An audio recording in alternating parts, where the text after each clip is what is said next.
Hola amigos, bienvenidos a una nueva entrega en claseguitarrachandru.com. Hace un tiempo subí en el canal un vídeo en el que hablaba de diferentes métodos o libros sobre el lenguaje musical, que te pongo el enlace abajo en la descripción. Y allí lancé una pregunta de si a los compañeros del canal les apetecía o querían que hiciera un pequeño tutorial sobre la introducción o cómo introducirnos en el mundo del lenguaje musical. Y en vista de las respuestas que recibí, pues aquí estoy haciendo ese vídeo de introducción al lenguaje musical. Así que hay mucho que contar, o sea que no pierdo el tiempo y vamos al lío.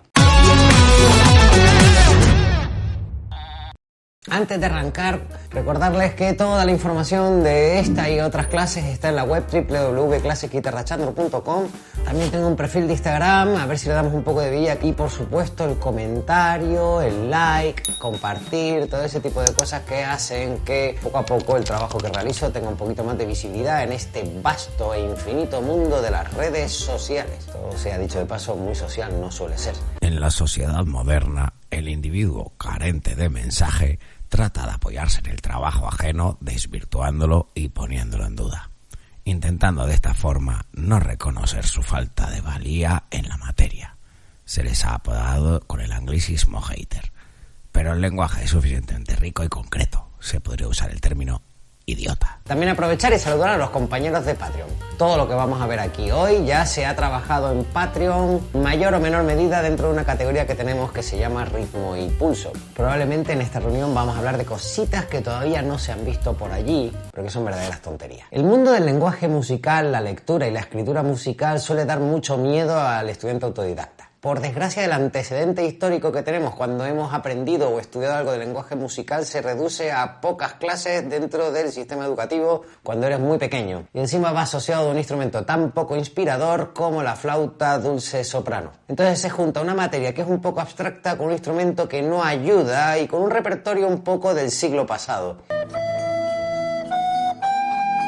Conclusión. Odiamos todos el lenguaje musical y es una pena, porque es el idioma de la música. Ojo, y aquí quiero aclarar una cosa, la gente confunde estudiar lenguaje musical con estudiar armonía. Se puede estudiar armonía sin tener ni idea de cómo colocar las notas en un pentagrama. Yo siempre pongo el mismo ejemplo. Yo puedo ser un analfabeto y no saber escribir, pero puedo recitar o hacer poesía perfectamente, utilizando la voz. Pues lo mismo pasa en música. Yo puedo dedicarme a tocar, componer, arreglar y hacer un montón de cosas sin tener que escribirlo en un papel. El problema no viene ahí, el problema vendrá en el momento que te quieras comunicar con otra persona de tu gremio o poder transmitir lo que tú has hecho. El lenguaje, y por eso se llama así, el lenguaje musical va de tener herramientas y un criterio común para poder compartir eso que estamos haciendo para que otra persona pueda ejecutarlo tal y como tú lo tienes en mente. Así que vamos a comenzar con esto del estudio del lenguaje musical. En un pentagrama, que se llama así porque son 5 líneas, penta, 5 gramas... idea. En un pentagrama, que es el sistema musical en el que usamos 5 líneas paralelas, existe una cosa que se llama la cabecera de la partitura. La cabecera de la partitura está dividida en diferentes partes. Una de las partes importantes de la cabecera es la famosa clave, que es lo que nosotros como guitarristas solemos usar como clave de sol. Luego, si nos queremos poner un poco más exquisitos, es clave de sol en segunda. ¿Eso qué quiere decir? De esas 5 líneas que tiene el pentagrama, cuando tú dibujas una clave de sol, y si lo escribes a mano normalmente pones 2 puntitos al lado de la segunda línea, te está indicando que esa línea durante todos los pentagramas que aparezcan va a ser la nota sol. Es tu referencia, ¿vale? ¿Qué es lo que pasa? Que no solo existe clave de sol. Puede existir también clave de fa en cuarta y tercera o inclusive clave de do en segunda, tercera y cuarta. Todo depende de hacia qué instrumento va dirigido esa partitura. Por ejemplo, el típico ejemplo es que el piano, como tiene 2 manos, una que va al registro grave del instrumento y otro al registro agudo, pues se escribe en lo que se llama un sistema que está formado por 2 pentagramas. Uno que está en clave de sol para la zona aguda del instrumento y otro en clave de fa en cuarta para la zona grave. De forma que en esa clave de sol te está indicando que la segunda línea de las 5 del pentagrama es la nota sol. Y en ese pentagrama que tiene la clave de fa en cuarta te está indicando que la cuarta línea es la nota fa. O sea que la clave lo único que está planteándote es una referencia para que luego sepas calcular el resto de notas. Nosotros como guitarristas, nuestras partituras siempre van a aparecer en clave de sol, teniendo en cuenta que la segunda línea es sol. En un pentagrama lo podemos dividir todo en líneas y espacios, que es el hueco que hay en medio de 2 líneas. Si la segunda línea es sol, la nota anterior será fa y la línea anterior será mi. De forma que si pienso en las notas que podría ser un pentagrama, solo en las líneas sería de abajo a arriba, y con esto quiero matizar de grave a agudo, sería mi, sol, si, re y fa. Pero en los espacios lo que tengo es fa, la, do, mi. De forma que así es como podemos entender qué nota es y dónde la tendremos que tocar dentro de nuestro instrumento. O sea que ya sabemos por un lado lo que es la clave. Por otro lado aparece lo que es el compás, ese famoso quebrado, un algo partido algo. Lo que sería clasificación de compases daría para dar otra clase y no quiero que esta clase de YouTube sea eterna. Entonces, así que voy a definir cómo se tiene que interpretar el compás. No voy a entrar en todas las opciones que hay porque existen los compases simples, compases compuestos, subdivisión binaria, subdivisión ternaria, amalgama, etc. Eso da para otra clase. Pero lo que sí voy a decir es que siempre suele aparecer un quebrado, un algo partido por algo. El numerador te indica el número de golpes que hay en un compás. Y el denominador, el valor que va a tener ese golpe. Por ejemplo, el famoso 4×4. Tenemos que entender que el numerador te está diciendo que va a haber 4 golpes por compás. ¿Pero cuánto vale ese golpe? Pues ahí tenemos que entender que ese quebrado se quedaría como 1/4. En música se dice que la unidad de medida en música es la redonda. Todos sabemos por la saga de pirámides de figuras que todas las figuras que van viniendo después de la redonda es la mitad del valor de la anterior. De forma que si la redonda es la unidad, la blanca es 1/2, un medio. La negra es 1/4, un cuarto, lo dejamos ahí apartado. Y la corchea, por ejemplo, es 1/8, la semicorchea 1/16 y la fusa 1/32, la semifusa 1/64, pero eso es como Batman, que la gente habla de eso, pero aparece poco. Y antiguamente existía la garrapatea y la semigarrapatea. Eso, vamos, eso es historia antigua en estos momentos. De forma que nos quedamos con el quebrado de 1/4 que representa la negra. Entonces, cuando yo tengo un compás de 4×4, te está indicando que en un compás, en ese espacio delimitado por esa barra vertical en el compás, te está indicando que hay 4 golpes ¿de qué? De negras. Entonces, sobre esa cantidad de figuras y valores, yo podré hacer todas las combinaciones que me dé la gana, con figuras y silencios, siempre y cuando no exceda el valor total de 4 negras. Y ya está. ¡Ya está! Un 3×4, más de lo mismo. 3 pulsos de negra. Un 12×8, son 12 golpes de corcheas, porque es 1/8.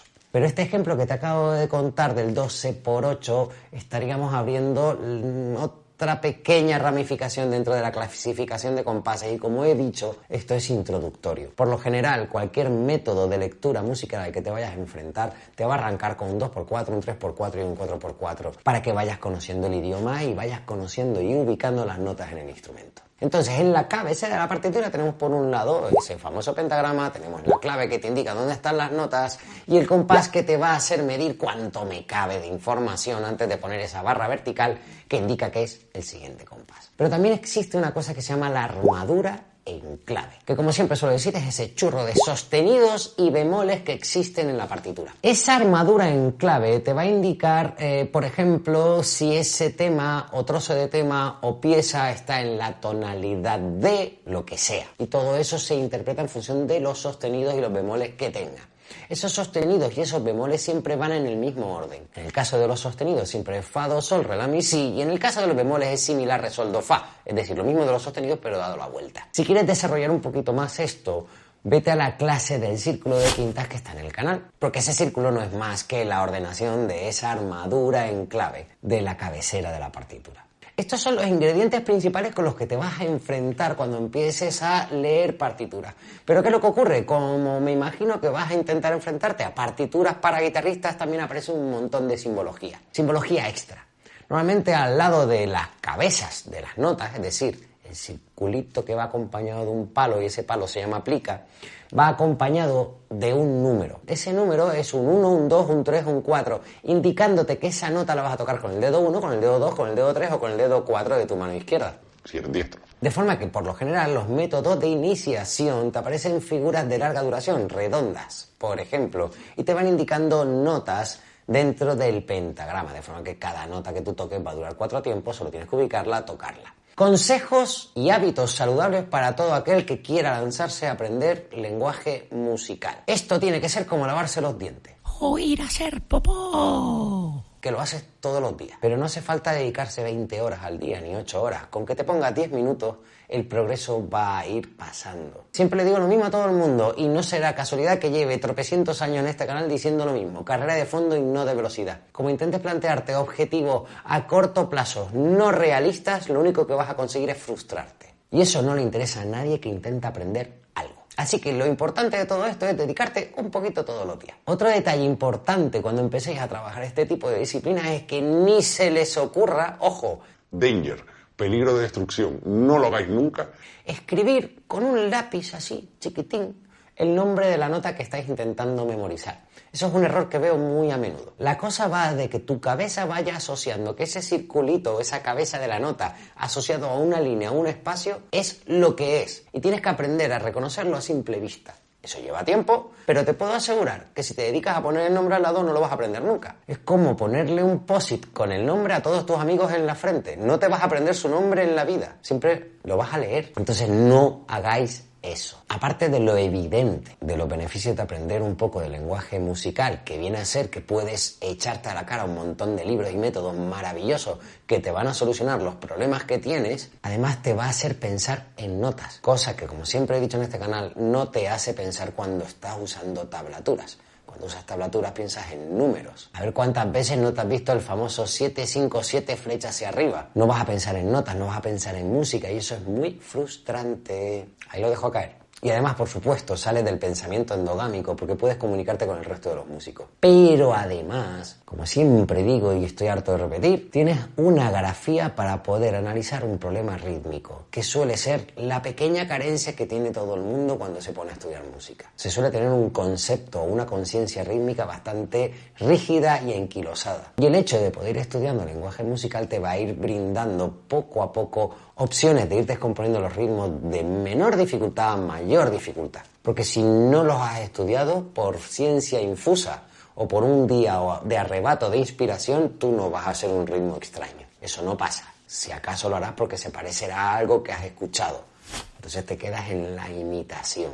Y ya está, realmente no hace falta más para poder arrancar en esto del lenguaje musical. Sean pacientes. Recuerden, abajo en la descripción les dejo un enlace donde planteo una serie de libros y métodos que funcionan muy bien para el estudiante que quiera iniciarse en el lenguaje musical. Paciencia, porque esto no va a salir rápido. Y en contra de lo que se suele decir en las redes sociales, que esto es fácil y esto es rápido, ni es fácil ni es rápido. Porque si fuera así, todo el mundo sería músico. Y por lo general, no es el caso. Bueno, compañeros y amigos de claseguitarrachandro.com, por mi parte no les cuento nada más, les emplazo hasta la siguiente entrega. Recuerden, practiquen, estudien, duerman 8 horas, coman bien, pasen tiempo con sus seres queridos, hagan algo de deporte y recuerden trabajar con metrónomo, que si no de poco les va a valer. Nos vemos en la próxima entrega. ¡Chao!